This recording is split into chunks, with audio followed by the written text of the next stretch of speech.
Muy buenas tardes, bienvenidos una vez más a su programa Reflexiones, Reflexiones Radio.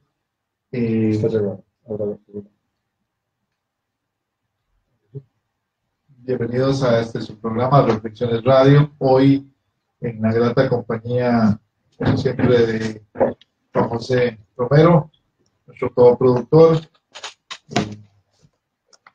de Mariana, en control del Facebook Live, y nuestro queridísimo amigo en el control de la radio, y por supuesto con un invitado súper especial el día de hoy, que finalmente se nos hizo tenerlo con nosotros acá, con todas sus dinámicas, todo su trabajo académico. Se nos ha hecho un poco difícil esta convocatoria, pero finalmente la tenemos con nosotros, el doctor Rafael Arias, y ya vamos a pasar a presentar. Pero antes de esta presentación, quisiéramos invitarlos a que nos acompañen desde ya en la página de Facebook Live, donde vamos a tener este programa con nosotros, y a pedirles que si tienen alguna pregunta directa la pueden hacer. Ahí Mariana está en los controles del Facebook y nos la puede hacer llegar inmediatamente. Y también decirles que si tienen algún comentario sobre el programa, o si tienen alguna sugerencia, nos la hagan saber. Nuestro correo electrónico, reflexionesradio@gmail.com, nuestra plataforma de Twitter, @reflexionesradio, y por supuesto, pueden hacernos llegar sus comentarios a nuestros correos electrónicos. Quisiera esta semana empezar este programa también recomendándoles una publicación. La semana anterior salió la publicación del CIMPE sobre políticas económicas para el desarrollo sostenible, y bueno, aparece sobre todo la documentación de las publicaciones de lo que fue la celebración del 20 aniversario del CIMPE, donde aparecen artículos de cada uno de los investigadores principales y de las áreas de trabajo. Y yo creo que para quienes quieren conocer un poquito de qué es el Centro de Política Económica y qué es lo que hacemos acá en el Centro de Política Económica, le vendría bien refrescar este libro, que va a estar también en la página web del CIMPE para su posibilidad de bajarlo por la vía tradicional. Pero también, si lo quieren adquirir, pueden venir a las instalaciones del CIMPE y pueden adquirir una copia acá en nuestras instalaciones. Si alguien todavía acostumbra a leer, ¿verdad? Como yo, rayando los libros, los invitamos a que haga una lectura este fin de año, y le recomendamos este libro sobre políticas económicas para el desarrollo sostenible. Muy buenas tardes, Juan José. Un placer de estar de nuevo en el programa después de los aires frescos allá del otro lado del mundo. Pues muchísimas gracias, Leiner. Bienvenido de nuevo a este lado del charco después de 2 semanas que no te tuvimos por acá. Espero que te haya ido muy bien. Fue sorpresa saber que ibas a estar aquí hoy. Yo estaba preparado para conversar con nuestro invitado hoy, solo nosotros dos, por supuesto con la colaboración de Eric y de Marianne. Pero bueno, aquí estamos. Yo creo que la semana antepasada, precisamente, que hablábamos con Jorge Salas, nos mencionaba que en Europa, en algunos países, en promedio se leen 2 libros por mes. Aquí creo que andamos como 2 por año. Pero bueno, si queremos hacer algo este fin de año, creo que el libro, que es una compilación de algunos de los productos principales de los investigadores del CIMPE, inclusive con algunos invitados, o pasantes del CIMPE, es una lectura bastante refrescante que me parece, y yo creo que nuestro invitado, que de una vez lo voy a introducir, doctor, ¿verdad? Al doctor Rafael Arias, es una forma, creo yo, muy transparente, para usar una palabra muy de moda, del quehacer, de rendición de cuentas, del quehacer de un centro como el del CIMPE, a través de un documento como este, que estaría muy interesante de leer. Pero bueno, gracias por por acompañarnos este lunes, como todos los otros lunes. Agradecerles a todos aquellos que nos acompañan desde diversos países del mundo, ya sumamos más de 35. Algunos de nuestros programas suman más de 1.300 visualizaciones en el Facebook Live. Entonces, agradecerles por tanta preferencia. Comenzamos, Leiner, por presentar a nuestro invitado. Como siempre, nos interesa hablar del personaje, pero también nos interesa hablar de la persona. El doctor Rafael Arias, catedrático, colega de la Escuela de Economía, pero quisiera que nos contara quién es, dónde nace, cuáles son sus primeros pasos en este mundo, dónde los da, dónde quedó el ombligo, y que nos cuente un poquito cuál es la trayectoria de Rafael Arias, la persona, dónde estudia su escuela primaria, cuáles podrían ser sus mentores en ese primer proceso. Es decir, cuéntenos un poquito, y también cuéntenos un poquito de las cosas, digamos, que le pasan a uno. Yo tengo ahí algo que le voy a decir, pero voy a esperar a que él responda. Don Rafa, ¿quién es Rafael Arias? Bueno, muchas gracias primero de todo por la invitación. Buenas tardes a quienes nos escuchan. Para mí es un gusto estar en la compañía de dos muy reconocidos, excelentes académicos de la Universidad Nacional. Con Leiner tengo una amistad de hace muchos años y por supuesto con Juanjo, la resonancia de su trabajo académico y de investigación lo hace a uno también conocerlo a través de sus publicaciones y de su éxito académico. Pues muchas gracias. En realidad es siempre interesante empezar un programa como este recordando viejos tiempos que nos marcaron, ¿verdad? Los tiempos de la infancia, los años escolares, secundaria. Yo soy de Atenas, orgullosamente ateniense, y bueno, sigo manteniendo un vínculo muy fuerte. La mayor parte de mi familia se encuentra en Atenas y todos los fines de semana pues estoy visitando el pueblo. Soy ¿Del centro de Atenas? Del centro de Atenas, sí. ¿Y la escuela, todas las El centro de Atenas, a 300 metros al este de la municipalidad de Atenas. Sí. Fui a la escuela central de Atenas. En aquel tiempo, en los 70s, que se podía caminar. Yo recuerdo que iba caminando con otros compañeros, familiares, hasta la escuela central de Atenas, más o menos unos 600 metros de donde estaba tu casa. Vivía, y en un ambiente muy sano, ¿verdad? Una escuela que yo siempre digo, quien ve la infraestructura de la escuela central de Atenas, la calidad de los maestros y maestras que esta escuela rural siempre tuvo, se queda maravillado de que nosotros pudiéramos hacer estas inversiones en infraestructura educativa como las tenemos. Ejemplo particular de la Escuela Central de Atenas, es lo mismo en la mayoría de los cantones de Occidente de Alajuela. Es una característica muy particular de Occidente de Alajuela.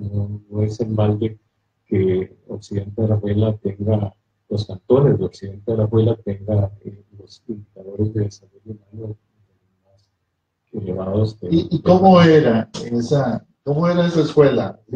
¿Se podía uno devolver después de clases pegándole zapatazos a un tarro hasta la casa? Jugando en los charcos cuando llovía. Sí, claro. Todas esas vicisitudes que nos acompañan desde nuestra infancia, pateando piedras, ¿verdad? Imaginándonos que éramos los jugadores que escuchábamos en aquel tiempo, porque no veíamos, éramos aficionados a los equipos de primera división, del campeonato nacional, y oíamos nombres y nos identificábamos con nombres de jugadores y decíamos, soy Heriberto Rojas, en mi caso particular, ¿verdad? O Wilber Vaquero, que eran jugadores de Saprissa. Yo era muy sapricista.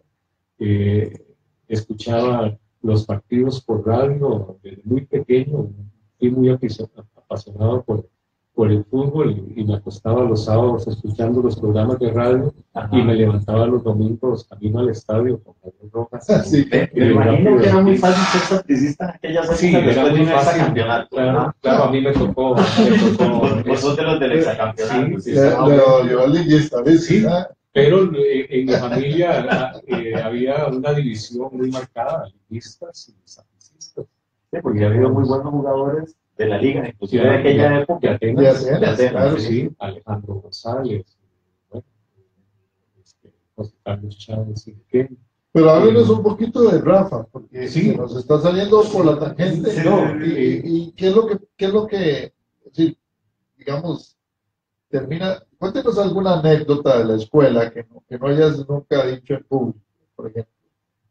Bueno, yo era bastante rebelde en la escuela, y así que tengo algunos pleitos ahí famosos a mi haber, ¿verdad? Sí, yo recuerdo que en primer grado, segundo grado, siempre hay un compañero que le gusta molestar. Yo en general he sido bastante tranquilo, pero siempre hay algún compañero que le gusta molestar, que le gusta estar, ¿verdad? Y usted no se dejó. Y yo no me dejé, o sea, llegó un momento en que ya no podía dejarme más.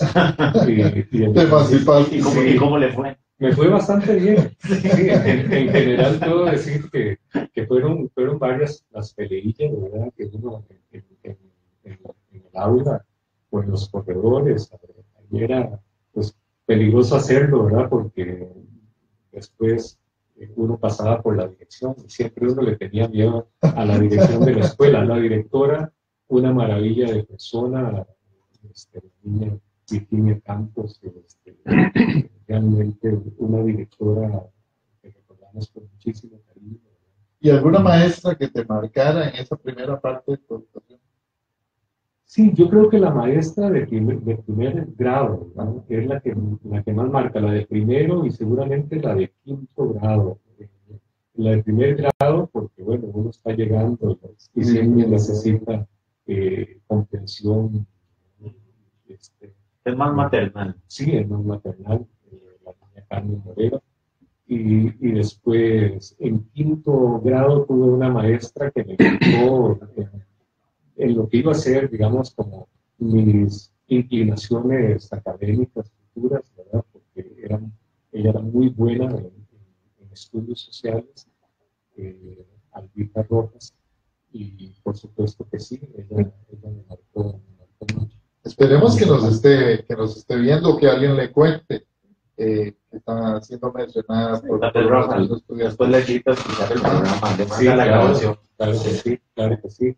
Pero sí, esas anécdotas, ¿verdad? De las idas y venidas a la escuela, época lluviosa, de los aguaceros, de las mejengas, que de camino a la casa no llegábamos a la casa, sino nos quedábamos mejengueando en la plaza, y cuando llegábamos de noche, todos embarrialados de noche. Sí. Pero una parte muy bonita de la experiencia. Ahora, doña Albita tuvo que ser bastante especial para que desde quinto grado vos digas que te marcaron a lo que fuiste en el futuro. Ahora, pasando al colegio, en el Liceo de Atenas. En el Liceo de Atenas. Es un liceo bastante, o sea, en aquel momento era un liceo bastante nuevo.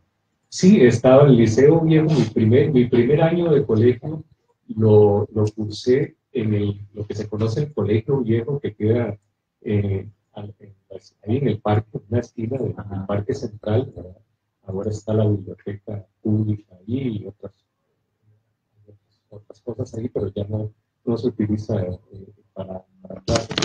Mi segundo año de colegio ya me pasé al colegio nuevo, en aquel momento, ¿verdad? En 1982, en 1977 se inauguró, 77, 78 se inauguró el colegio. Sí, que también fue un momento en el que se invirtió en bastante infraestructura educativa en secundaria.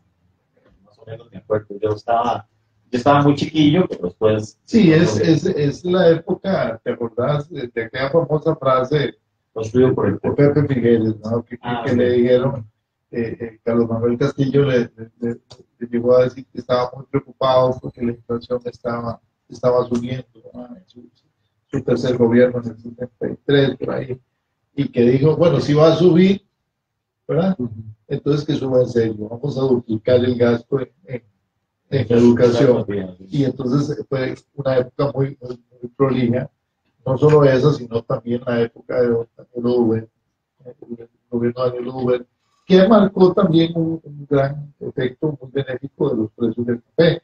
Y les recordamos para los de la nueva generación, Marián, entre otros, ¿verdad? Que en aquella época una cogida de café muy buena, una cosecha de café muy buena era el mejor ministro de Hacienda. O sea, el país vivía básicamente de los ingresos fiscales que tenía el café y fue muy buenos tiempos en esa época. O sea, los años de colegio te los pasaste en muy buenos tiempos, pero llega la crisis, ¿no? O sea, te golpea. Sí. Bueno, también decir que todos los años del colegio íbamos a la recolecta de café a fin de año.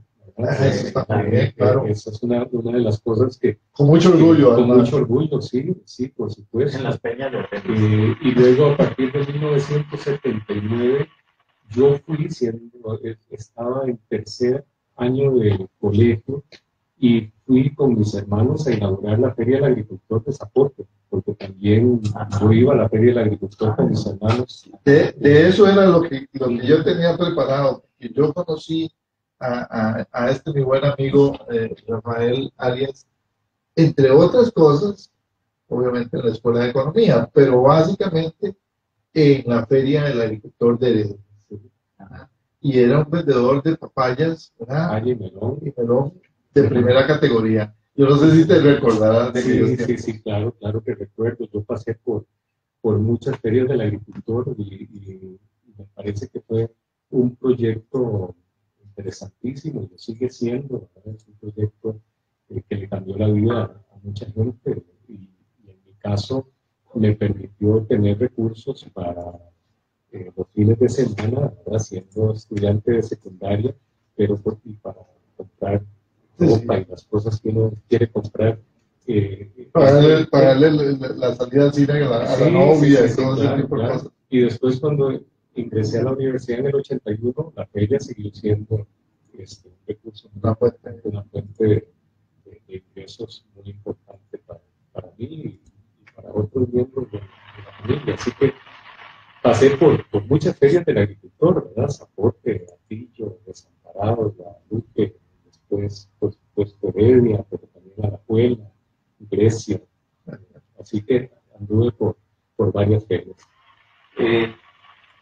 Yo creo que es bien interesante este pasaje en la vida de Rafa, porque es como un factor común, bastante común a los profesionales de hoy en día que tuvimos una infancia o una juventud marcada por el sector agropecuario. Pues tenían en Grecia cafetal, caña, café de caña en Turrialba, en el caso tuyo. Y cuando conversamos con muchos colegas de la Universidad Nacional, tenemos como un pasado bastante con esos factores comunes. Ahora se les agrega el banano y tal vez alguna otra cosa por allá. Pero yo creo que de alguna manera nos hace tener, digamos, la U necesaria y la U humanista no nos cuesta porque nos viene ya de naturaleza, ¿cierto? Yo no sé si lo ves así, ¿no? Sí, así lo veo. A mí me parece que cuando yo entré a la Universidad Nacional en el 81 y siempre me sentí como en casa, en la Universidad Nacional, en aquella Universidad Nacional, con muchas limitaciones de infraestructura, pero con una belleza en términos de la vida en comunidad, ¿verdad? Donde todos nos conocíamos, los de ciencias sociales con los de exactas y naturales, confluíamos en las zonas, en las 2 o 3 horas que había en la universidad, dentro de la universidad, escuchando música trova, cargando los libros. En las semanas universitarias, semanas ¿por qué no decirlo? Tomando sí, una claro, cerveza. claro, en las semanas Yo nunca universitarias. más de una, pero Jugando la mejenga. Jugando la mejenga en las semanas universitarias, en las famosas discotecas dentro del campus, la olla de carne, por ejemplo, que era seguramente la más popular, la más concurrida, sí, y así podríamos mencionar tantas cosas lindas de la universidad que nos dio esta oportunidad. Yo sí creo, me siento muy orgulloso de ser parte de la universidad, que en mi caso tuve la oportunidad de estudiar y de alcanzar todo lo que he alcanzado gracias a que existe esta universidad. No podría decirlo de otra forma. Hay esfuerzo personal, esfuerzo familiar, pero la universidad, el espíritu de la universidad, como fue creada, las oportunidades que nos dio a estudiantes de zonas rurales, definitivamente que nos marcó y tenemos que ser conscientes de eso. Y yo creo que por eso también, por esa misma razón, nuestra vocación de servicio por la universidad. Yo siempre me he dedicado a la academia, a la universidad, no he ocupado ningún puesto administrativo, por lo menos hasta el momento, y no tengo ninguna consideración negativa para quienes han ocupado esos puestos, pero lo mío siempre, digamos, lo tuve muy claro que era el desarrollo académico y la Universidad Nacional me ha dado todas las oportunidades, ¿verdad? Para desarrollarme en ese ámbito. Sí, porque ahí marca, digamos, una época de tu vida, digamos, después de esa vivencia, digamos, más de Atenas, vos te tenés que venir a Heredia para estudiar economía, ¿no? Y llevar la carrera no necesariamente la llevas a tiempo completo, la llevas en bloques, estás trabajando, estás haciendo algunas cosas, pero de repente hay un salto, digamos, y ese Rafa Arias, que conocíamos, que era compañero, y hace un salto hacia el extranjero, hace un salto hacia educarse fuera del país. Cuéntanos un poquito de esa experiencia, porque probablemente muchos de los estudiantes que estarán hoy viendo este programa o de los que van a verlo difundido en Facebook, y que querrían saber un poco cómo es que aparece ese proceso y cómo es que de alguna manera eso transforma la vida del ser humano que está con nosotros. Para mí, los estudiantes lo son todo, ¿verdad? Para mí, la razón de ser de la universidad son sus estudiantes y nos debemos a ellos. Yo fui estudiante y no se me olvida. Y como estudiante tuve la suerte, la oportunidad de conocer gente muy importante en mi vida, que confió en mí, que confió en mis capacidades y que me ofreció oportunidades. Esa es otra de las cosas que siempre uno tiene que estar agradecido. Yo efectivamente los primeros años viajé, entré en 1981, soy también 81, y viajaba desde Atenas todos los días en un horario realmente denso. Sí, los 4 cursos de estudio generales, los 2 cursos de propedéutico y el segundo semestre de 1981. Introducción a la economía. Con Jorge Chávez, que era mi profesor de economía, y era realmente fuerte. Que aprovechamos para mandarle un saludo. Sí, claro, un gran abrazo a Jorge. Pues yo siempre digo, amigo y mi primer profesor de economía, y que también me marcó mucho mi perspectiva ética en la economía. Y entonces, bueno, viajé los primeros años y después ya se me hacía imposible seguir viajando. Y me vine a vivir a Heredia con otros compañeros, ¿verdad? Compartíamos un apartamento y también, como decías, Leiner, muy bien, siempre trabajando, siempre trabajé, toda mi época de estudiante trabajé. Ayer estaba reunido con mis 2 hijos y mi esposa, recordábamos que una semana antes de irme para Minnesota, yo estaba el viernes en la noche en la feria en Heredia descargando papaya y melón, y yo le decía a uno de mis sobrinos que también estudió economía, yo le decía, estoy aquí hoy y la próxima semana ya estoy en Minnesota, ¿verdad? un poco, estas cosas nunca se olvidan, ¿no? Y yo creo que es como el cable a tierra que uno siempre necesita, ¿verdad? Yo no olvido nunca de dónde vengo, ¿verdad? Y me parece que es una cosa que es importante en nuestra identidad propia. Entonces, bueno, fui en ese proceso en la Escuela de Economía encontrando gente que siempre me dio oportunidades. Yo fui asistente muy temprano, ¿verdad?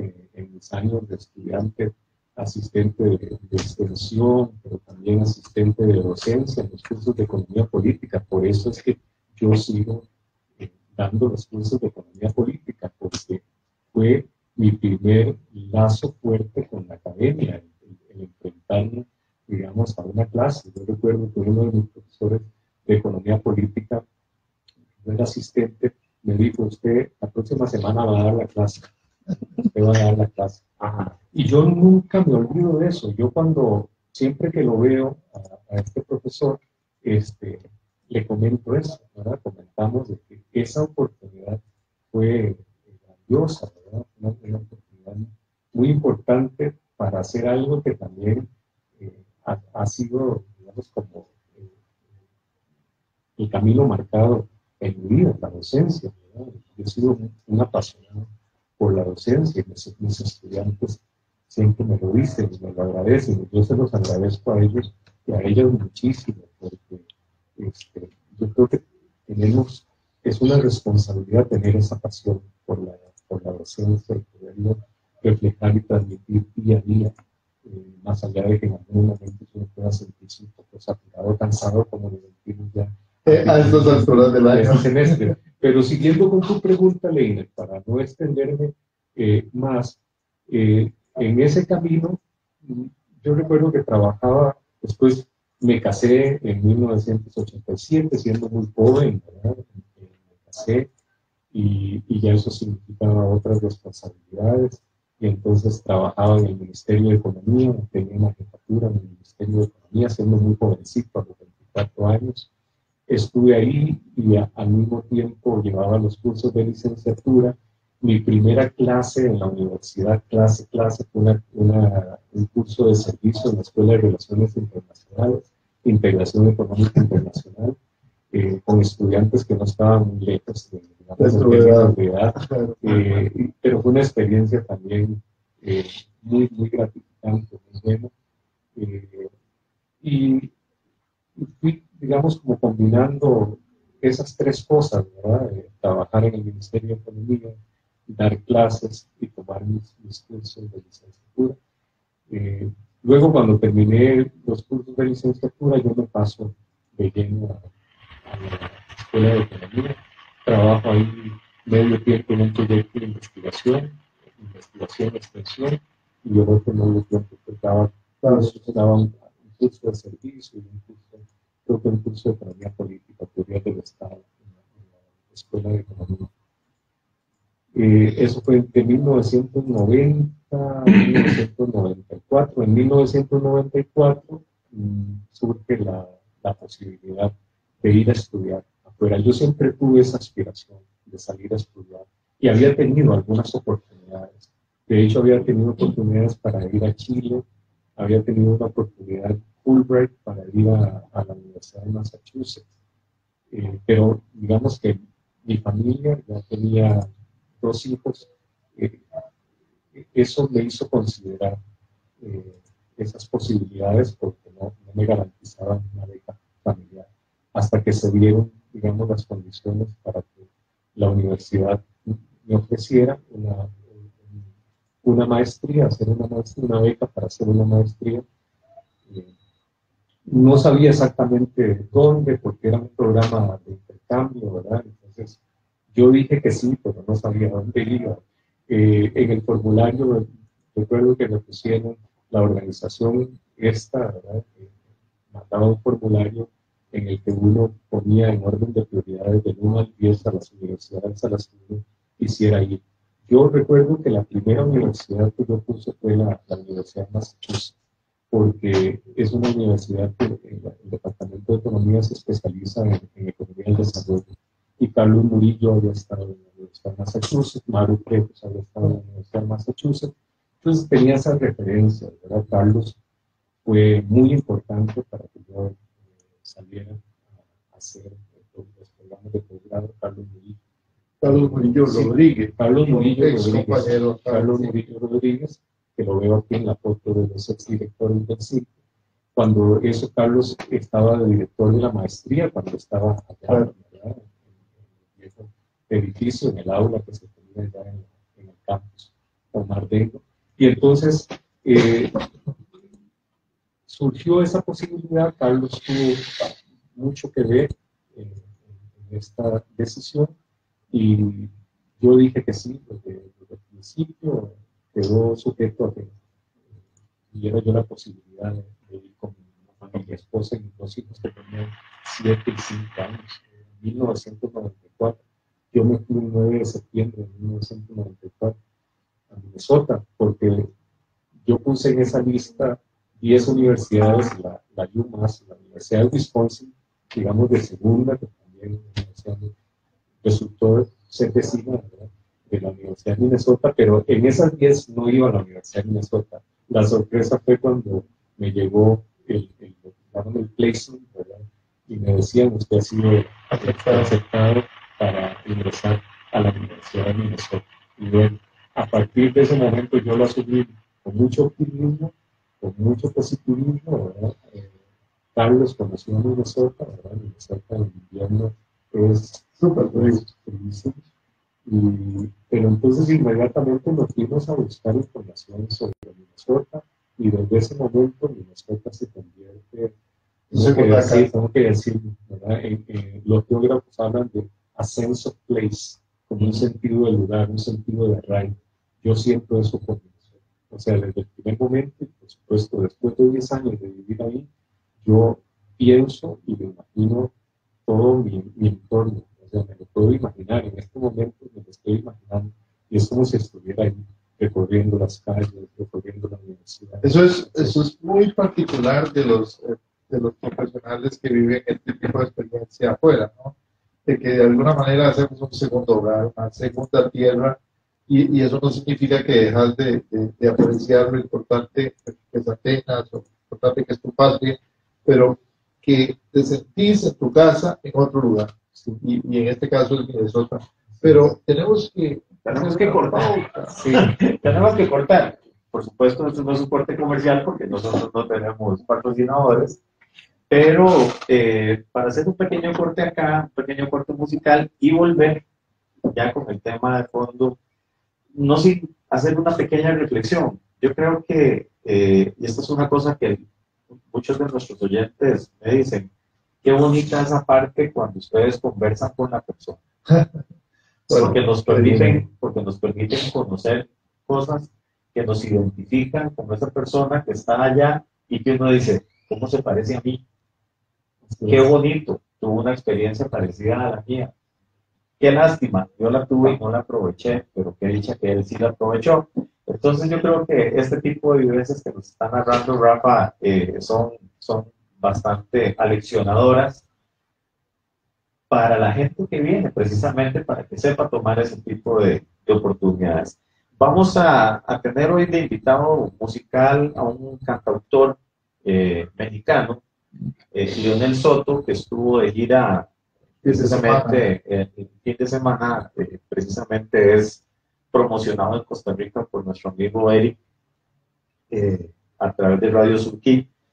Y vamos a escuchar una primera canción titulada Cuadro Familiar, que precisamente tiene que ver con el tema que se celebró, que se conmemoró el fin de semana, que tiene que ver con la no violencia a las mujeres. Entonces, con ustedes, Leonel Soto y Cuadro Familiar.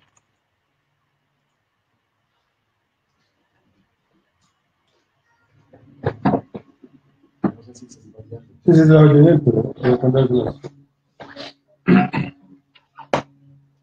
Siempre seguimos en el Facebook Live. Sí. Vamos a póngale esto. Mi esposa me está diciendo que hable más fuerte.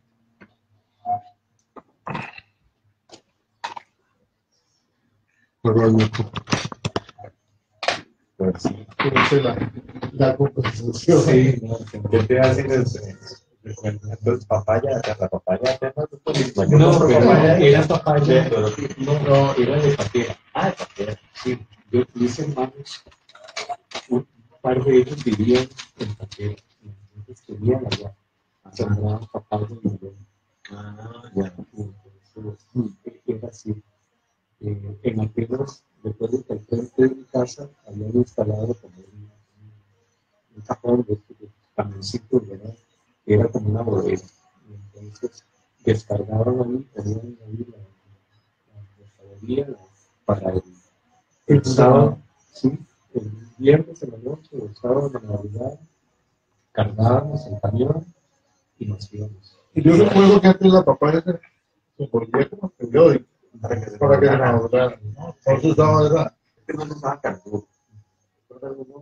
Ahora se hormonean las plantas, desde que se aplique carburo a la raíz, porque se le aplique directamente a la raíz, es muy complicado. Se le da la raíz, Lo que sí recuerdo que era muy buena la papaya. Era muy buena, muy rica.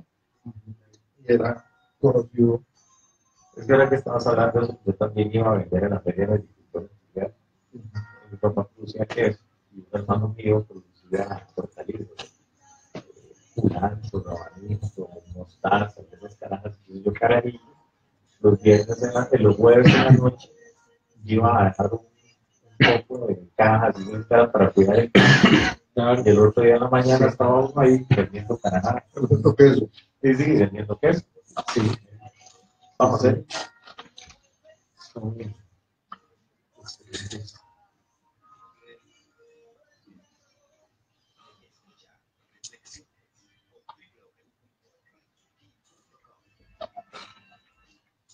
Volvemos a su programa Reflexiones Radio desde el Centro Internacional de Política Económica de la Universidad Nacional, acá en Lagunilla de Heredia, en el campus Benjamín Núñez. Hoy, como lo solemos hacer desde hace ya casi 16 programas o más, ya no lo recuerdo exactamente, con un invitado muy especial. Hoy tenemos al doctor Rafael Arias, que ya nos contó una bastante parte de su vida muy aleccionadora, muy bonita.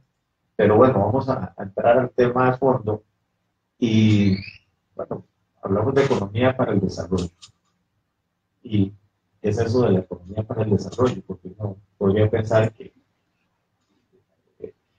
es como redundante hablar de economía para el desarrollo, pero No, pero además hay probablemente en el tema de hoy no solo esa noción de economía para el desarrollo, sino el tema del desarrollo regional, ¿no? Como un tema central, ¿no? Porque pareciera, digamos, voy a cometer este pecado de decir que pareciera que en el pasado los indicadores económicos nos hablaban de crecimiento económico y en general de desarrollo, una versión más, digamos, más inicial de crecimiento. Y los promedios, el Producto Interno Bruto per cápita o GDP per cápita, que se dice en inglés, o digamos, indicadores promedios de años de escolaridad, etcétera. Y entonces, para un país como Costa Rica, que se dice que es un país pequeño, se usaban esos promedios y, ¿verdad? Y quedaba un poco, quedaba oscurecido, digamos, una situación que probablemente los estudios que han venido trabajando Rafael y algunos colegas de la Universidad de Costa Rica, que trabajan con él, algunos asistentes también, estudiantes, etcétera, de alguna manera también ponen el tapete. ¿Qué es el enfoque de desarrollo regional? Sí, bueno, ahora que hablabas de los promedios, recuerdo a Irma Gagá, que hace una crítica al uso de los promedios, ¿verdad? Y ella lo llama la dictadura de los promedios, es decir, si nos quedamos en los promedios, invisibilizamos muchas comunidades, invisibilizamos muchos problemas. En economía regional lo es así, ¿verdad? Cuando hablamos de los promedios de crecimiento económico, del aporte al PIB de los sectores productivos, o hablamos de pobreza o desigualdad, no podemos ver más allá en términos espaciales, por ejemplo, de cómo se están comportando sus indicadores, esas variables en las regiones, en los cantones, en los distritos. Cuando lo hacemos, cuando hacemos ese análisis más desagregado y vamos a las regiones, y vamos a los cantones, y vamos a los distritos, nos damos cuenta que los problemas pueden ser más grandes de lo que nos imaginamos. Por ejemplo, indicadores de empleo, para mencionar algunos, cómo se comportan esos indicadores a través de las regiones y dentro de las regiones, en los cantones, en los distritos. Así que hemos venido haciendo muchos estudios abordando distintas variables y trabajando con distintos indicadores para poder llegar a tener un panorama mucho más objetivo, mucho más claro de cuál es la realidad del país. Porque lo que nos hemos planteado como pregunta de investigación es ¿hasta cuándo podemos seguir creciendo y a los niveles de crecimiento que el país necesita basados en el gran área metropolitana, ¿verdad? Que es donde se ha concentrado, centralizado el crecimiento económico, digamos, los niveles de aglomeración económica, el nivel de empleo, los niveles de empleo, el empleo más formal, es decir, todo lo que es la infraestructura, el andamiaje administrativo político, todo está muy concentrado y centralizado en menos de un 4% del territorio nacional. ¿Y cuántas Costa Ricas tenemos? Porque ese mensaje que estás dando de que el desarrollo costarricense del siglo pasado fue esencialmente un desarrollo mesetero, de la meseta central, y algunos dicen que ni siquiera ya de la meseta central, sino del área metropolitana, que es ese 4% del territorio. ¿Cuántas Costa Ricas? Bueno, yo diría que varias, ni siquiera que dos, cuando la gente habla del rural y urbano, ¿verdad? Que es una dualidad, hablando de economía del desarrollo, ¿verdad? Es uno de los temas más importantes que abordamos en la economía del desarrollo, es el desarrollo rural, que en otros enfoques también se le ha denominado problema de heterogeneidad estructural del aparato productivo y de las estrategias de desarrollo en América Latina. Costa Rica no escapa de esa problemática. Hay una problemática rural-urbana, pero es más complejo que eso. Digamos que el problema es mucho más complejo cuando se le aborda con algunos enfoques de economía regional o desarrollo regional, como desarrollo regional desigual, y algunos otros enfoques que hemos venido aplicando a nuestra investigación. Nos damos cuenta que el problema es más grave. Hay entonces muchas Costa Ricas. El asunto es que siempre hemos pensado que lo que es bueno para la región central, y eso es una crítica directa a los planes de desarrollo del Ministerio de Planificación, para los planes de desarrollo para los 4 años de gobierno, siempre se ha pensado que lo que es bueno para la región central es bueno para todas las demás regiones. Las regiones no son homogéneas, ni trabajamos con un plan isotrópico, a veces es un supuesto de la economía convencional, ¿no? Las regiones, las variables espaciales juegan un papel muy importante, han estado fuera del análisis convencional en economía, pero las variables espaciales juegan un papel clave. Ahora conversábamos, por ejemplo, de los costos de transporte, costos de transacción, economías de escala, es decir, hay variables que pueden estar jugando un papel determinante en el desarrollo de algunos lugares. También hay de alguna manera un cierto reconocimiento en este enfoque de economía regional a los elementos de carácter cultural, es decir, la Costa Rica del Atlántico, la Costa Rica del Pacífico, la Costa Rica del Sur, la Costa Rica del Norte. Es decir, tenemos también elementos de idiosincrasia, de características étnicas, inclusive de características de los distintos grupos de migración. Yo creo que es importante tomar esos factores en cuenta, pero no caer, con el cuidado de no caer en ciertos mitos, ¿verdad? De por qué la región Huetar del Caribe ha sido históricamente más subdesarrollada que otras regiones, como la región Brunca.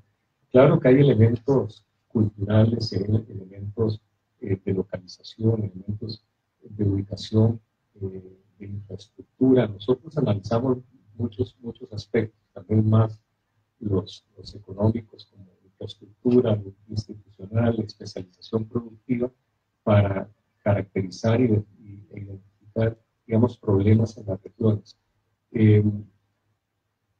Esos son más elementos institucionales, claro. Tiene que ver con el capital social, tiene que ver con la capacidad de asociatividad, de cooperación que tengan las comunidades. Al principio yo hablaba de un caso en la literatura, ¿verdad? de los cantones de Occidente de Alajuela, cuáles son los factores que explican que los cantones de Occidente de Alajuela tengan el desarrollo humano y los indicadores que tienen.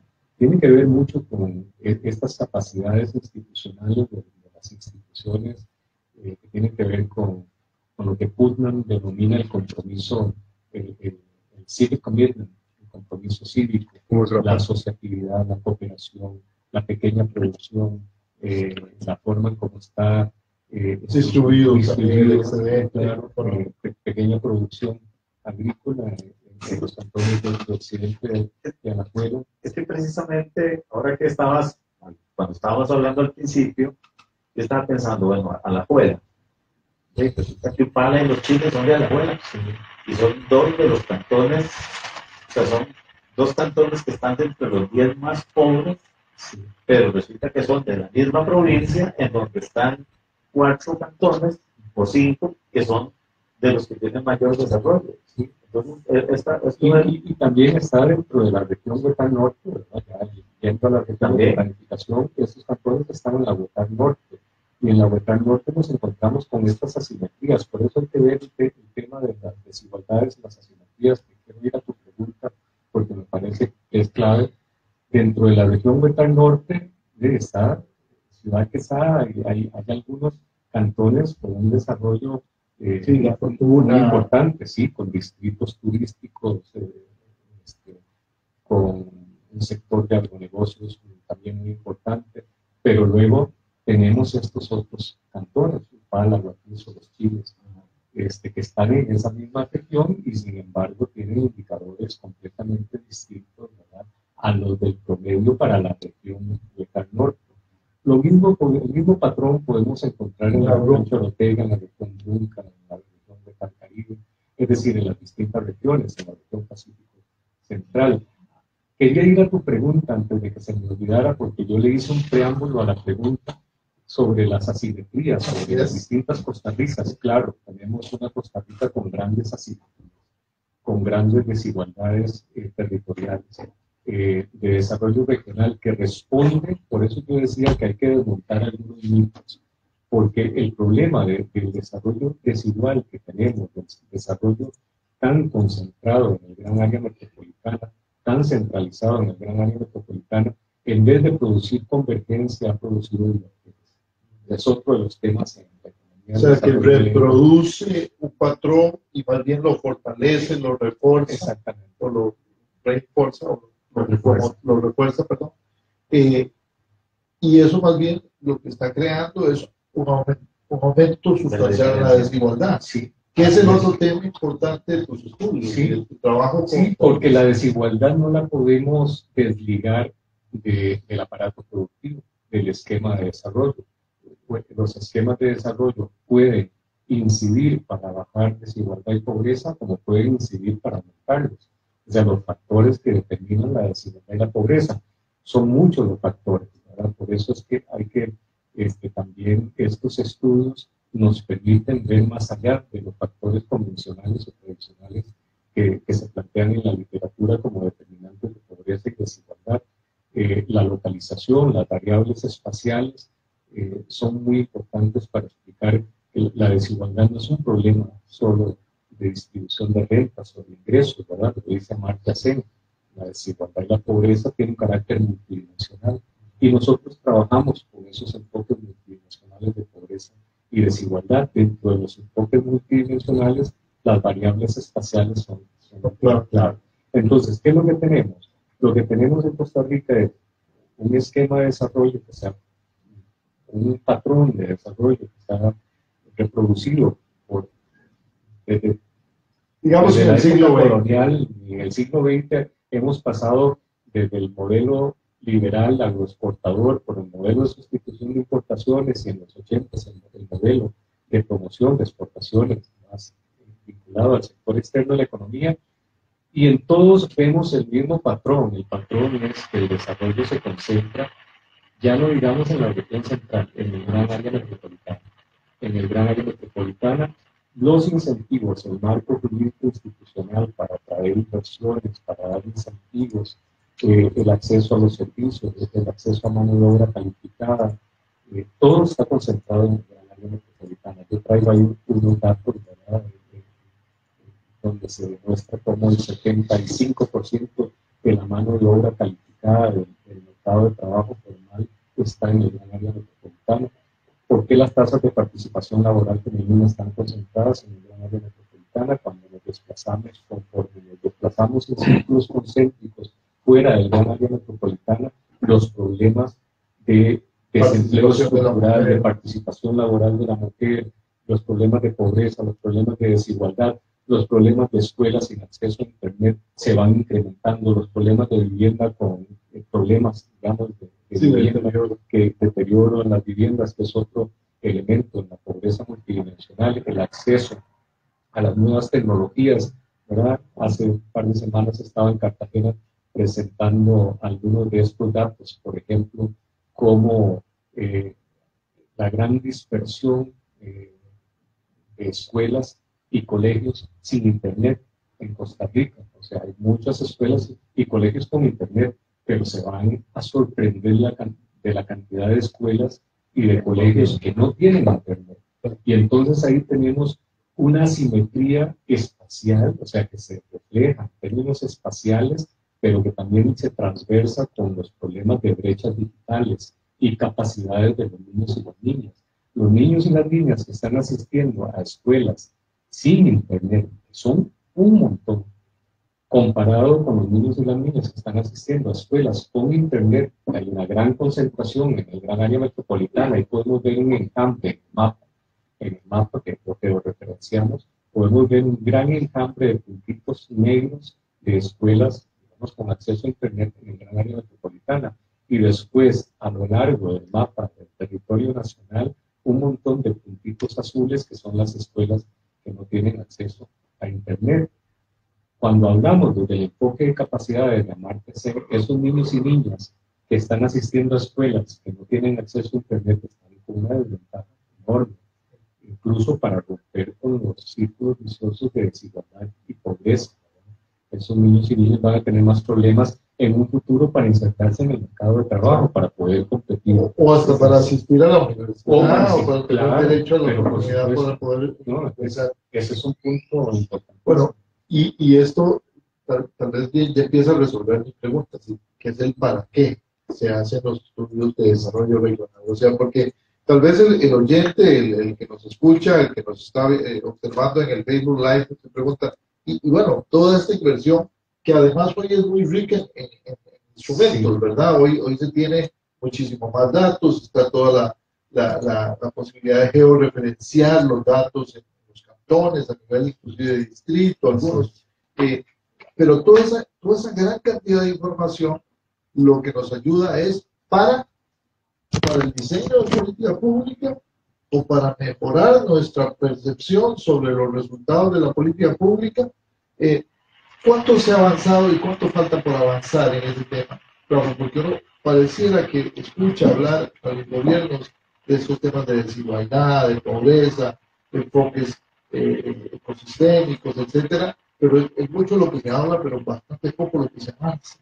Sí, no, es que inclusive está en ciencias sociales el discurso de las regiones empobrecidas, y entonces el asunto es, bueno, aquellas conforme se van alejando las reservas centrales, más empobrecidas son las comunidades, y uno diría, bueno, ¿de dónde surge ese empobrecimiento? ¿De dónde son esas desigualdades? Pero me gustaría retomar la pregunta de Leida, ¿no? ¿Para qué el trabajo que ustedes hacen? Yo creo que nosotros tres, que somos investigadores, que hemos hecho investigación, siempre nuestra aspiración es, y la aspiración de la universidad pública es producir investigación que contribuya no solo con marcos teóricos y metodológicos, sino también contribuyan con informar el proceso de toma de decisiones, ¿verdad? El diseño y la implementación de políticas públicas que tengan que ver con aspectos tan sensibles como es el desarrollo económico más balanceado entre las regiones y, por supuesto, en temas como pobreza y desigualdad. Hay un compromiso expreso en nuestro estatuto por esos temas. Y entonces, sí, esa es como la vocación y la aspiración de nuestros estudios. Tengo que decir que tenemos como 12 años de estar haciendo estudios en economía regional, algunos estudios en desigualdad socioeconómica con un enfoque distinto en la escuela de economía, lo estuve haciendo hace unos años, y sí tengo que decir que ha habido resonancia, es decir, ha habido interés por estos temas, porque aquí lo que me parece que es importante es entender que en términos de crecimiento económico, puramente en términos de crecimiento económico, no es posible para el país pretender crecer a las tasas que el país necesita crecer basados en el gran área metropolitana. Entonces nosotros hemos venido insistiendo en que es necesario ver más allá del gran área metropolitana, ver más allá de la región central, hacer un esfuerzo por identificar muy bien las potencialidades, los recursos endógenos, la dotación de recursos con los que cuentan, las capacidades con las que cuentan las distintas regiones. Hay muchos recursos en las regiones, pero que no están siendo aprovechados de una forma adecuada, por una razón muy sencilla, porque siempre partimos del mal supuesto de que lo que era bueno para la región central era bueno para todas las regiones, cuando las regiones son muy heterogéneas y en su heterogeneidad está su riqueza. Ahí está aquel famoso chiste que nos contaban, ¿verdad?, de los políticos que llegaban a ofrecer el puente y bueno, mira, es que aquí no hay un río. Bueno, no se preocupe, si tenemos que hacer el río, también le hacemos el río para hacer el puente. Es decir, que desconocíamos mucho lo que realmente se necesitaba por parte de las regiones. Ahora, todos estos estudios, ¿verdad?, contribuyen a conocer mejor la Costa Rica que tenemos y esperaría uno que también a planear y a modelar mejor la política pública. Pero tenemos ahí un cuello de botella permanente y es el diseño de política pública, la implementación de política pública, inclusive la evaluación de la política pública con este enfoque, más sistémico. Y uno mira, y esto no es una crítica, van a decir, es que Leida ya otra vez criticando al gobierno, no solo a este, no a muchos. Uno mira que de repente se construye un indicador de pobreza multidimensional, muy asociado con esto de las capacidades, etcétera, y aparecen los indicadores de pobreza, y entonces le damos mucho más pelota al indicador de ingresos. De repente porque nos conviene o porque nos hace ver un poquito mejor de lo que aparecemos en la otra foto. Porque vendemos un discurso que de alguna manera tapa las falencias. Sí. Siempre es difícil, ¿verdad? Nosotros que nos movemos en campos en los que tenemos que demostrar empíricamente, ¿verdad?, con datos, no vamos resultados, ¿verdad?, que no son juicios de valor, sino que podemos demostrar las cosas con validez científica. Es difícil, incluso cuando uno hace investigación que involucra ciertas regiones, ciertos sectores, las comunidades y los sectores económicos esperan como que desde la universidad se resuelva todo y nosotros apenas si tenemos oportunidad para financiar la investigación. Después de ahí ya no tenemos más capacidades. Los que tienen la responsabilidad de diseñar e implementar la política es el gobierno, son los gobiernos locales. Ahora, ahí coincidirías, yo no sé si esto es tu opinión, coincidirías en la necesidad de que la universidad tenga ese canal de conducir estos resultados de investigación, de conducir estas metodologías, estos enfoques hacia lo público, independientemente de quién esté en el gobierno, ¿verdad? Es decir, de favorecer ese vaso de comunicación sin comprometer la cientificidad de lo que se hace en la academia, pero también aportando, digamos, nuevas herramientas, nuevos instrumentos, porque de alguna manera lo que sucede es que mucho, por ejemplo, mucho de lo que se está haciendo en política pública está muy rezagado en relación a las cosas que necesitamos en este ciclo. Es decir, tenemos una especie de disrupción, para decirlo así. Pero es que es bien interesante, porque por ejemplo nosotros tenemos un observatorio vulcanológico y sismológico. Y cuando tiembla, los entes del Estado, a donde primero vuelven a ver, es a la Universidad Nacional, se alimentan de los datos y con base en eso se toman algún tipo de decisiones y cosas por el estilo. Pero resulta que tenemos distintos otros observatorios que, como entes de investigación y de sistematización del conocimiento, funcionan muy bien, pero el canal de comunicación con los tomadores de decisiones o con los creadores de política pública no es tan fluido como, por ejemplo, con este tipo de observatorio que tal vez es porque es más inmediato.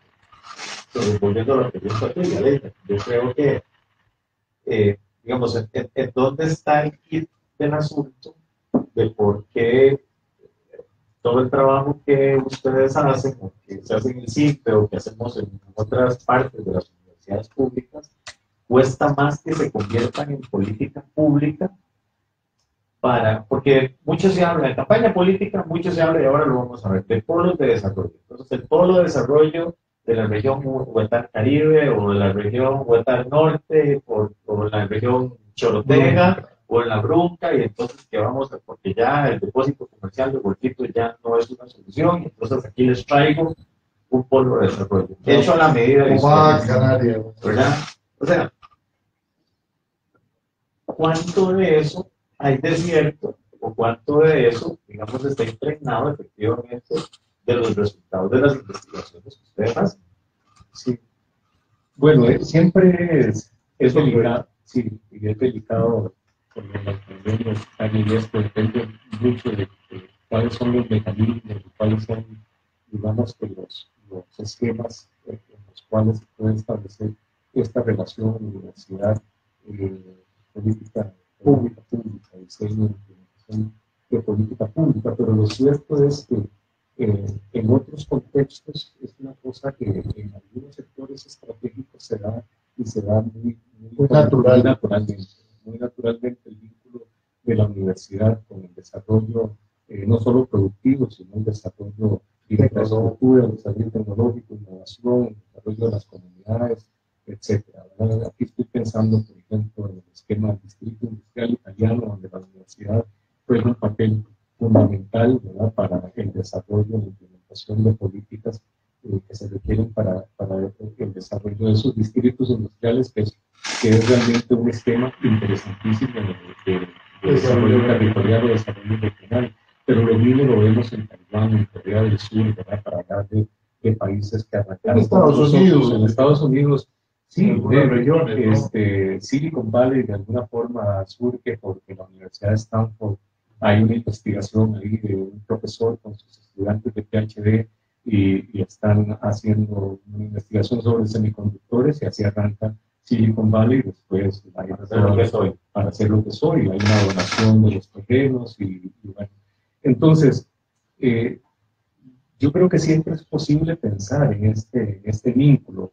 El asunto es cómo hacerlo para que realmente tenga un impacto, ¿verdad?, para que tenga efectos en el desarrollo, no solo productivo, sino también en el desarrollo en las distintas regiones. Yo creo que está mucho en nosotros, y es a lo que nos hemos abocado con los estudios de desarrollo regional o de economía regional, empezar por identificar cuáles son las potencialidades, las capacidades, los recursos enormes con los que cuentan las distintas regiones, y a partir de ahí estructurar lo que nosotros hemos denominado un esquema de zona económica de desarrollo fuera del gran área metropolitana, sobre la base de cuáles ejes endógenos de desarrollo, de cuáles actividades estratégicas de desarrollo pueden los distintos territorios desarrollarse, y que no sea un enfoque necesariamente el enfoque de polos de desarrollo como que quedó atrás en la teoría de la economía del desarrollo, porque los polos, digamos, es como si fueran excluyentes. Aquí nosotros estamos pensando más bien en cómo se articulan las distintas regiones o los distintos territorios, cuáles son las actividades productivas en las que los territorios se pueden especializar y que esas actividades pueden articularse, pueden generar, digamos, articulaciones. Estamos hablando fuertemente, por ejemplo, de logística portuaria. Logística portuaria en el Caribe, en Puerto Moín, y cómo esa logística portuaria se puede articular con otras actividades que se aglomeran en torno a la logística de transportes, aeroportuaria, portuaria, que podría establecer vínculos muy importantes con el sector de agronegocios, con el sector inmobiliario, con el sector turístico. Es decir, es visión del desarrollo. Yo siempre le digo a mis estudiantes, es un tema que nos apasiona, siempre cuando estoy dando los cursos de economía del desarrollo, a mis estudiantes les digo, ¿qué hicieron los países del sudeste asiático que no hicimos nosotros? Cuando Corea del Sur era un país tan rezagado, estructuralmente tan rezagado como nosotros en la década de los 40 y 50, en el siglo pasado, en 1940, 1950. De pronto ellos empezaron a dar un salto, eran países de menor desarrollo relativo, igual que nosotros. ¿Qué hicieron ellos para dar este salto cualitativo y cuantitativo y lograr el nivel de desarrollo, y no solo el nivel de desarrollo económico, sino los indicadores de desarrollo humano que lo acompañan, los niveles de equidad y las instituciones que dan pie, digamos, de un modelo muy diferente? Claro, porque las instituciones importan. Los arreglos institucionales son muy importantes. Douglas North, Premio Nobel de Economía, dice en uno de sus famosos artículos, las instituciones importan. Hay instituciones que pueden favorecer y promover el crecimiento con equidad, la transformación productiva con equidad, a como puede haber arreglos institucionales que más bien lo inhiben, ¿verdad? O lo reparan. Entonces yo creo que la evidencia empírica nos dice que es posible dar el salto al desarrollo, a un desarrollo que no solo es crecimiento del producto, ¿verdad? Sino desarrollo en su sentido más amplio. Costa Rica tiene las condiciones, tiene en su ADN esa capacidad para dar el salto hacia el desarrollo. ¿Qué nos ha pasado? Es la gran pregunta, la gran interrogante. ¿Qué nos ha pasado para no haber continuado con esa aspiración, ¿verdad?, que nos generó tanto? Yo me considero, digamos, producto de la Segunda República, orgullosamente, ¿verdad?, de todas las inversiones que se hicieron en educación y en salud de la Segunda República en el país. ¿Qué pasó para que ese proceso se detuviera? Y no hemos vuelto, digamos, sobre ese compromiso cívico que está en nuestro ADN democrático, ¿verdad? Seguramente podemos hablar horas de horas con este tema, porque además es con un profesional y un científico tan apasionado como Rafael Arias, podríamos hablar mucho, pero tenemos que hacer una pausa, ¿cierto? Y seguramente sería nuestra pausa para venir al cierre. Para venir a despedirnos. De hecho, contando con la venia de Eric, que nos permite extendernos unos minutitos más. Un chocolate por cada minuto. Dice aquí que nos cambia un chocolate por minuto, pero tenemos muchos chocolates, así que podríamos seguir aquí hablando. Pero vamos a hacer un pequeño corte musical siempre con nuestro invitado Leonel Soto y la canción 34 versos. Chocolates. Sí, bueno. Sí, está muy bueno. Es que estoy viendo cuántos colores son. Pareciera que el azul es el más frecuente. Ya está. No, yo voy buscando los. Yo creo que ya hay rojo, azul y blanco. Sí, y dorado. Okay. Ese no lo he probado. Sí, Yo creo que no lo va a aprobar porque es del que menos hay. Esa es la película. Cuando uno se pone a ver, digamos, con los tigres asiáticos, y uno dice, hey, Corea, Vietnam, Singapur, hace 40 años, nosotros teníamos mayor Producto Interno Bruto per cápita que esos países.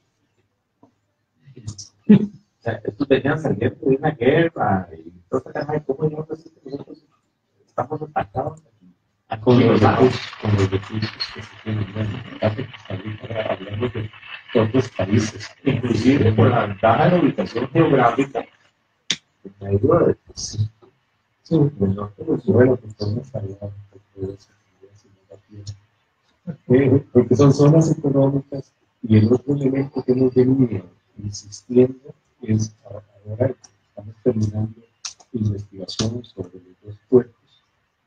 Estamos hablando de corredores productivos. El país tiene que ir hacia una estrategia con carácter territorial que contemple el desarrollo de zonas económicas con ciudades intermedias, pero también el concepto de corredor productivo, que algunos le han llamado canal seco.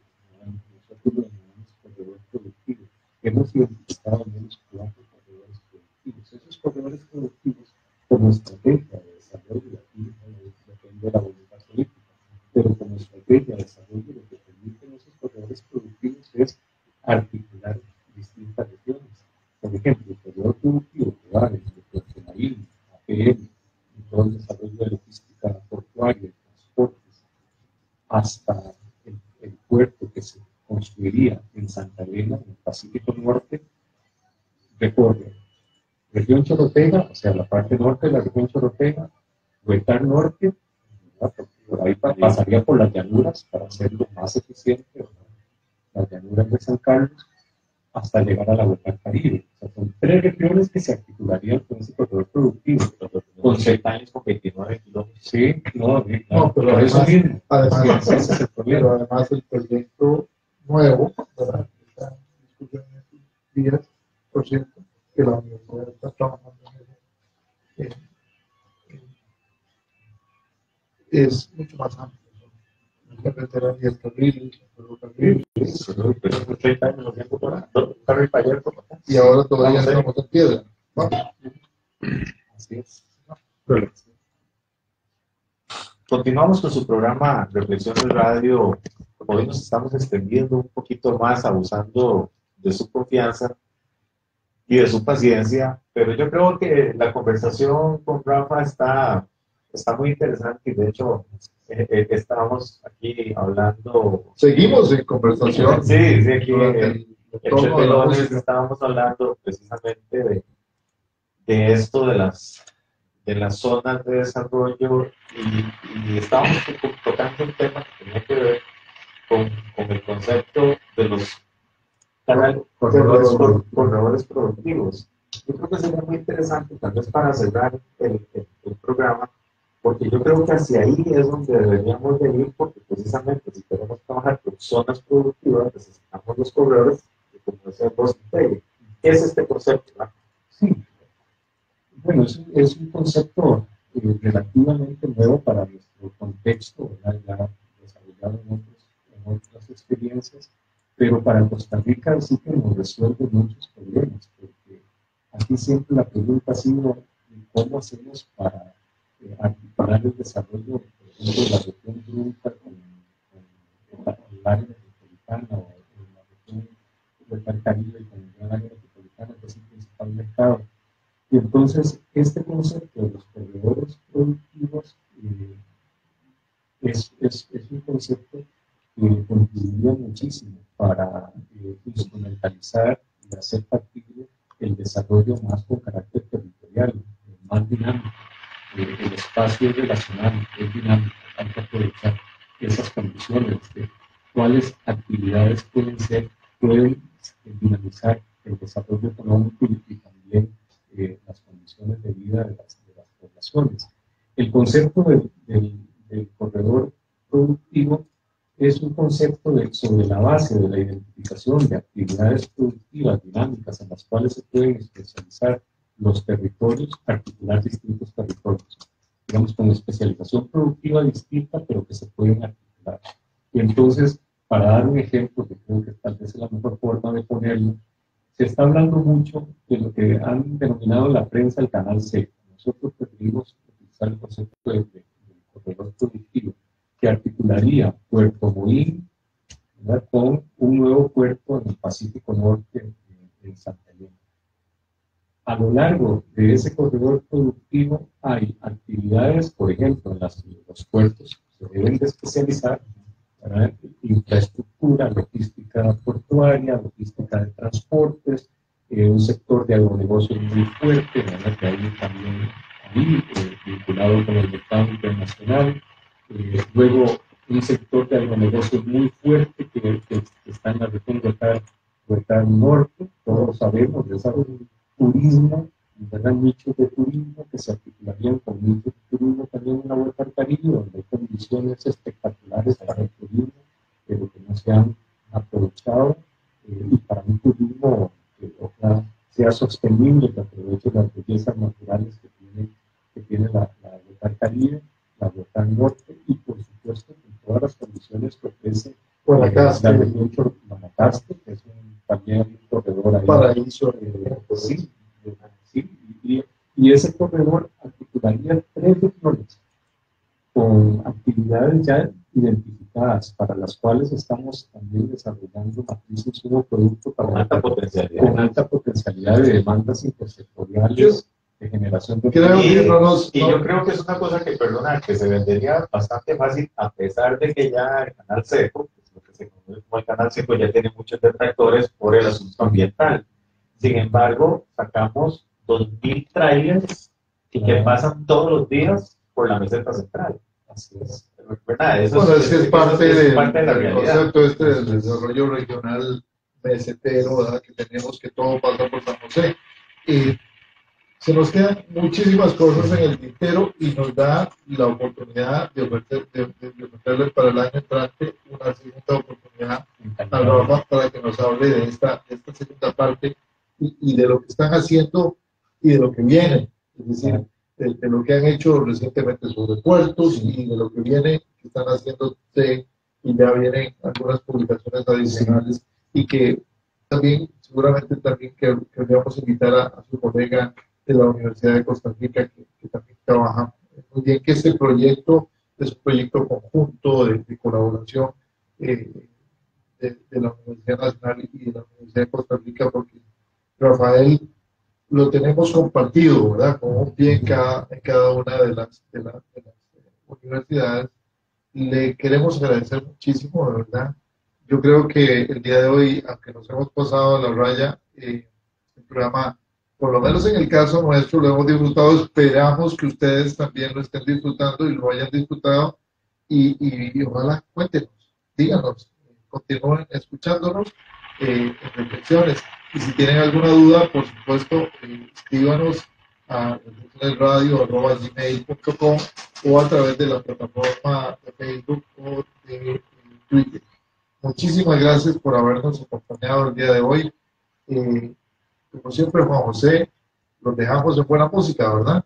Sí, agradecerles de nuevo, agradecerle a Rafa por la bondad de regalarnos parte de su tiempo. Yo creo que nos ilustró a los que no trabajamos usualmente con este tipo de temas. Yo soy de los más afortunados de tener este tipo de invitados.